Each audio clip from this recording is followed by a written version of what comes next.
ಒಂದು ಬಿಟ್ಟು ಎರಡು ಹೆಂಡ್ರು ಮುತ್ಯ ಮಾಳಿಂಗ್ರಾಯಾಗ. ಹೌದು ಖರೆ ಪಾರಮಾರ್ಥ ಅಂತಕ್ಕಂತ ಗುರುವಿನ ಸಂಘ ಮಾಡಿಕೊಂಡ ಈ ಹೀಸಿ ಸಂಸಾರಕ್ಕೆ ಒದ್ದ ಮುಕ್ತಿ ಪದವಿಯನ್ನ ಪಡೆದ್ರು. ಮೂಳ್ಕೋಡ ಎಲ್ಲಾ ಲಿಂಗ ಮಹಾರಾಜ್ರಿಗೆ ಒಂದು ಬಿಟ್ಟು ಎರಡು ಹೆಂಡ್ರು ಆದ್ರೆ ಖರೆ ಅವರು ಏನ್ ಮಾಡಿದ್ರು, ತಾಯಿ ತಂದಿ ಉದ್ಧಾರ ಆಗ್ಲ ಮೌಷ ಅಂತ ತಿಳ್ಕೊಂಡ ತೀರ್ಕೊಂಡ ಹೆಂಡತಿಗೆ ಬಿಟ್ಟ ಇನ್ನೊಂದು ಹೆಂಡತಿಗೆ ತಂದ ಲಗ್ನ ಮಾಡಿದ್ರ ಸೋದಕ್ಕೆ ಅದು ಹೆಂಡತಿ ತೀರ್ತಿಪ್ಪ. ಸುಳ್ಳಿನ ಸಂಸಾರ ಸುಳ್ಳಂದು ಬಿಟ್ಟ. ಅದೇ ಲಚ್ಚಾಣ ಸಿದ್ಧಲಿಂಗ ಮುತ್ಯ ಶಂಕರಲಿಂಗ ಮಹಾರಾಜಂತಕ್ಕಿದ್ದಾಗ ತಾಯಿ ಲಚ್ಚಮ್ಮ, ಆ ತಾಯಿ ನಾಗಮ್ಮ ತಂದಿ ಲಚ್ಚಪ್ಪ ಹೋಗಿ ಗುರುಗಳಿಗೆ ಹೇಳ್ತಾರೆಪ್ಪ, 12 ವರ್ಷಗಳ ಕಾಲ ಅಮೋಕ್ಷತೆಗೆ ನಡ್ಕೊಂಡ ಒಂದ ಮಗನ ಹಡ್ದಿವಿ, ಆ ಮಗ ಬಂದ್ರೆ ನಿನ್ನ ಮಠದಾಗ ಕೂತಾನ, ಹಿಂಗಾದ್ರ ಸಂಸಾರ ಆಗುದೇ ಹಂಗಪ್ಪ, ಸಂಸಾರಕ್ಕೆ ಅನುವು ಮಾಡಿಕೊಡು ಅಂತ ಶಂಕರಲಿಂಗ ಹೋಗಿ ಕೇಳ್ತಾರ. ಅವಾಗ ಶಂಕರಲಿಂಗ ವಚನ ತಗೊಂಡೆಪ್ಪ, ಸಿದ್ದಣ್ಣ ಬಾಯಿಲಿ ಈಗ ಹೋಗ ಆಗ ಬಾ, ಸಂಸಾರ ಹೇಸ್ ಅಂತ ತಿಳ್ಕೊಬೇಡ, ತಿಳ್ಕೊಂಡು ಸಂಸಾರ ಮಾಡು, ಪಾರಮಾರ್ಥ ಕಡೆ ನೀನ್ ಲಕ್ಷಿಟ್ಟ ಕರೆ ಹೋಗ ಸಂಸಾರ ಕಡೆ ತಿಳ್ಕೊಂಡ ಗುರುವಿನ ಅಪ್ಪಣಿ ಪಡ್ಕೊಂಡು ಎಲ್ಲಿ ಬಂದ ಸಿದ್ಧಲಿಂಗ, ಎಲ್ರಿಪ್ಪ ಸಂಸಾರ ಮಾಡಿದ ಇದು ಸುಳ್ಳಿನ ಸಂಸಾರ ಸುಳ್ಳಂದ ಬಿಟ್ಟ ಗುರುವಿನ ಕಡೆ ಓಡುತ್ತ ಹೊಂಟ, ಎಲ್ಲಿ ಪಾರಮಾರ್ಥದ ಮೇಲೆ ಓಡಿ ಬಂದ್ರಿಪ್ಪ. ಪ್ರಪಂಚ ಅನ್ನತಕ್ಕಂಥದ್ದು ಹೇಸಿ ಅಥವಾ ಹಾಲಿನಂಗೈತೆ ಚುಚ್ಚಿ ಮಾತಾಡಕತ್ತಿಲ್ಲ, ಪಾರಮಾರ್ಥ ಅಂತಕ್ಕಂಥದ್ದು ತಲೆ ಮೇಲೆ ಹೊತ್ಕೊಂಡು ಇಟ್ಕೊಂಡಿಲ್ಲ ಅನ್ನತಕ್ಕಂಥ ಮಾತು ಹೇಳಿದೀವಿ. ಅವ್ರು ಹೇಳಿರು ಪಾರಮಾರ್ಥದವ್ರು ಏನು ಉಣ್ತಾರ ತಿನ್ತಾರ ಅಡ್ಡಾಡ್ತಾರ, ಇದಕ್ಕೆಲ್ಲಾ ನಾವು ಪ್ರಪಂಚದವ್ರ ಕೊಟ್ಟದೀವಿ ಅಂತ ಹೇಳಿ ಕಾರಣತ್.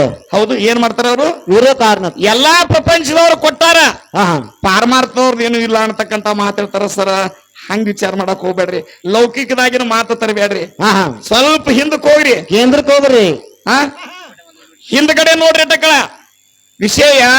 ಹಿಂದಕ್ಕೆ ಏನು ತಿತ್ತಿದೀವಿ ಏನು ಅಂತೀರಿ, ಎಷ್ಟೋ ಮಂದಿ ಋಷಿ ಮುನಿ ಸಂತರು ಮಾನ್ಯ ಪ್ರಯಾಗರಾಜದಾಗ ಏನಾಯ್ತು, ಕುಂಭಮೇಳ ಅಂತ ಆಯ್ತ್ರಿಪ್ಪ. 144 ವರ್ಷದ ಹಿಂದೆ ಆಗಿರ್ತಕ್ಕಂತ ಪ್ರಯಾಗರಾಜದಾಗ ಎಷ್ಟೋ ಸಾಧು ಸತ್ಪುರುಷರು ಬಂದ್ರು. ಇನ್ನು ಇದನ್ನ ಮಾಡ್ರಿ ಅಂದ್ರ ಮತ್ತವ್ರು ಅರಣ್ಯ ಸೇರಿ ಬಿಡವ್ರು. ಅವ್ರಿಗೆ ಯಾರು ಹೋಗಿ time to time idli vada dosa puri ರೊಟ್ಟಿ ಚಪಾತಿ ನೀಡೇರೇನು, ಯಾರು ಕೊಡ್ತಾರ? ನೀವು ಪ್ರಪಂಚದವ್ರು ಯಾರು ಬುತ್ತಿ ಕಟ್ಕೊಂಡು ಹೋಗಿ ಕೊಟ್ರೇನು? ಏನಿಲ್ಲ, ಬರೇ ಗಾಳಿ ಮತ್ತು ಬೆಳಕಿನ ಮೇಲೆ ಹೌದ ಮೇಲೆ ಬದುಕ್ಯಾರ ಅವ್ರ ಜೀವನ. ಹೌದೌದು, ಅವ್ರ ಎತ್ತಾಟಿಗೆ ಮತ್ತ ನಾವು ಪ್ರಪಂಚದವ್ರ ಎತ್ತಾಟಿಗೆ ಬಾಳ ಅಂತರ. ಅದಕ್ಕ ಈ ನೀ ಬಂದಿದಿ ಏನ ಕಾರಣ ನನ್ನ ಮುಂದೆ ಮಾಡಿ ಹೇಳುವರ, ನಾನು ಅದನ್ನ ಕೇಳೋದೈತಿ. ಪ್ರಪಂಚದಾಗ ಇದು ಜನನ ಆಯ್ತು, ಹಬ್ಬ ಹುಣ್ಣಿಮೆ ನಿಮಿತ್ತ ಹೂರ್ಣ ಮಾಡ್ತೀರಿ, ಮಾಡಿ 3 ದಿನಕ್ಕೆ ಅವ್ರನ್ನ ಕಳಿಸ್ತೀರಿ, ಬೇಕಾದಾಗ ಮಕ್ಕಳ ನೀವು ಚೇಂಜ್ ಮಾಡಿ ಹೊಡಿತೀರಿ, ಹಂಗ ವಿಚಾರ ಐತಿ. ಡೋನಸ್ ಎಲ್ಲಿ ಬತ್ತಪ್ಪ ಅಂದ್ರೆ ಇದು ಮಂಗಳಾಡ ತಾಲೂಕ ಭೀಮಾ ನದಿ ದಂಡಿ. ಹೌದ್ರಿಪ್ಪ. ಇನ್ನ ಬಂಡಾರಕೋಟೆ ಎಲ್ಲಿ ಬತ್ತಪ್ಪ ಅಂದ್ರೆ ಇದು ದಕ್ಷಿಣ ಸೊಲ್ಲಾಪುರ ತಾಲೂಕ, ಇದು ಭೀಮಾ ನದಿ ದಂಡಿ. ಹೌದು, ಹೊಳಿ ಒಂದೇ ನಡಬರಕ, ಆಚಿಕ ಬಂಡಾರಕೋಟೆ, ಈಚೆ ಕಡೆ ಡೋನಸದ ಗೌಡ ಬಂಡಾರಕೋಟೆಯಾಗ ಬಿಗತಾನ ಮಾಡಿದ. ಹೋಗ್ತಿರ್ಬೇಕಾರ ಏನಾದ್ರಿಪ್ಪ, ಮಾಸಿದಪ್ಪನ ಗುಡಿಯಾಗ ದರ್ಶನ ಮಾಡ್ಬೇಕಂತ ತಿಳ್ಕೊಂಡ ಹೋಗಿ ದೇವರಿಗೆ ದರ್ಶನ ಮಾಡ್ತಾನ. ಅಟ್ರೊಳಗ ಯಪ್ಪ ನಿನ್ನ ಹೆಸರು ಏನು, ನಿನ್ನ ತಂದೆ ಯಾರು ತಾಯಿ ಯಾರು ಅಂತ ತಿಳ್ಕೊಂಡು ಗೌಡ ಅಮರಾಯಿಗೆ ಪ್ರಶ್ನೆ ಮಾಡಿದಾಗ, ಯಪ್ಪ ನನ್ನಪ್ಪ ಮಾದನ್ ಅಂತ ತಿಳ್ಕೊಂಡು ಸೊನ್ನನಾಪುರಕ್ಕೆ ಅಂದ್ರೆ ಈಗಿನ ಸೊಲ್ಲಾಪುರಕ್ಕೆ ಇರ್ತಾನ ಅಂತ ಹೇಳಿದ. ಹೌದಾ, ಹಂಗಾರೆ ಯಪ್ಪ ನೀವು ಕೊಡಿ, ನಮ್ಮ ಮನಿಗೊಮ್ಮೆ ನಮ್ಮ ಊರಿಗೊಮ್ಮೆ ಬರ್ಲಿ ಅಂತಕ್ಕಂತ ತಿಳ್ಕೊಂಡು ಅನೋನ್ಯವಾಗಿ ಭಕ್ತಿಯಿಂದ ಬೇಡಿಕೊಂಡು ಪರಮಾತ್ಮ ಮಾದನ್ನ ಮಗನಿಗೆ ಕೇಳಿದಾಗ ಅವಾಗ ಹೇಳ್ತಾನ, ಯಪ್ಪ ನನ್ನ ತಂದೆ ಸೊನ್ನಲಾಪುರದಾಗ ಅದಾರ, ಆ ಸೊಲ್ಲಾಪುರದಾಗ ಪರಮಾತ್ಮ ನನ್ನಪ್ಪ ಮಾದನ್ನದಾನ, ನಾನು ನೀನು ಕೂಡಿ ಇಬ್ರು ಅಲ್ಲಿ ಹೋಗೋಣ, ಹೋಗಿ ಅವನಿಗೆ ಕೇಳೋಣ, ಅವ ಹೋಗಂದ್ರ ನಾನ್ ನಿಮ್ಮ ಊರಿಗೆ ಬರ್ತಾನ ಅನ್ನತಕ್ಕಂತ ಮಾತು ಹೇಳ್ತಾನ. ಅವಾಗ ಆಯ್ತಂತ ತಿಳ್ಕೊಂಡ ಮಗ ಅಮರಾಯಿ ದೇವಪ್ಪ ಗೌಡರಿಗೆ ಕರ್ಕೊಂಡ ಸೊಲ್ಲಾಪುರಕ್ಕೆ ಹೋಗ್ತಾರೆ, ಈಗಿನ ಬಂಡಾರಕೋಟೆಯಿಂದ. ದಾರಿ ಒಳಗ ಅಮರಾಯಿ ಒಂದ ಕಲ್ಪನಾ ಮಾಡ್ತಾನ, ಏನಪ್ಪ ನನ್ನ ಅಪ್ಪನಿ ಕೇಳಿಲ್ಲ, ನಾವು ಹಿಂಗ ಬರಾಕತ್ತಿದೀವಿ ಅಥವಾ ನಿನ್ನಂತಕ್ಕೆ ಭೇಟಿ ಆಗವ್ರದಿ ಅಂತಕ್ಕಂತ ಮಾತು ಏನೂ ಕೇಳಿಲ್ಲ.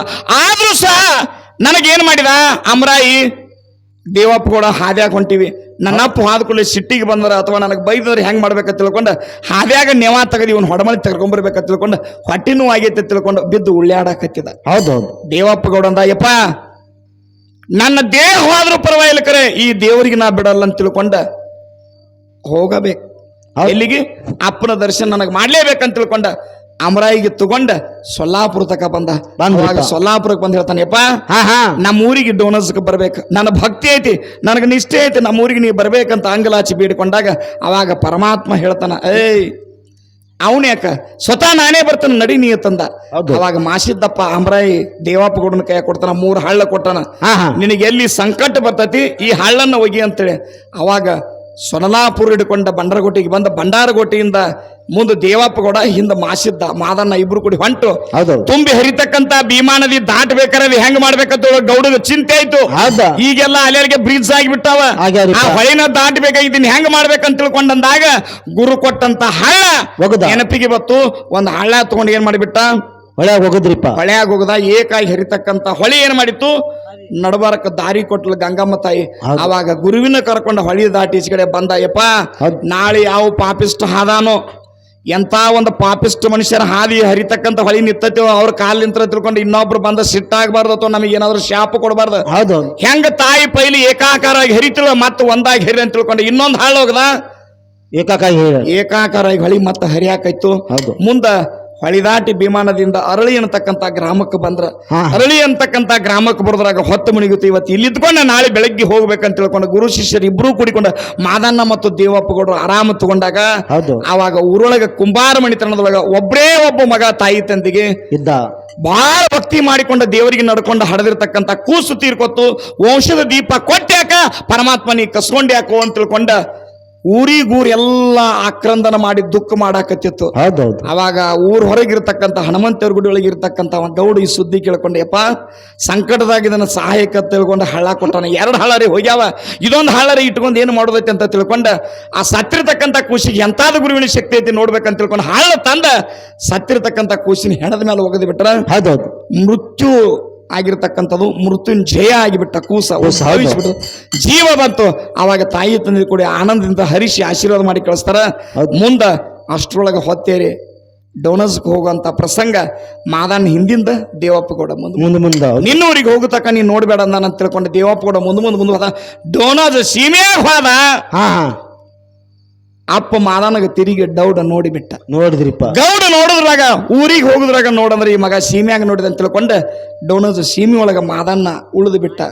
ಅವಾಗ ಗೌಡ ತಾನಪ್ಪ ನನ್ನ ಕಡೆ ತಪ್ಪಾಯ್ತು ಸರ್ವತ ಬಾ ಅಂತಂದ. ಇಲ್ಲ ಏನ ನಂದು ಇಲ್ಲೇ ವಾಸ, ನೀನ್ ಇಲ್ಲೇ ಪೂಜೆ ಬಾಣ, ನೀನ್ ಏನು ಮಾಡ್ತೀಯಲ್ಲ ಸಂಸ್ಕಾರಗಳು ಇಲ್ಲಿಂದ ಪ್ರಾರಂಭ ಅಂತ ತಿಳ್ಕೊಂಡ ಮಾದನ್ನ ಎಲ್ಲಿ ಬಂದ ಡೋನಸ್ಗೆ ಬರಬೇಕಾದ.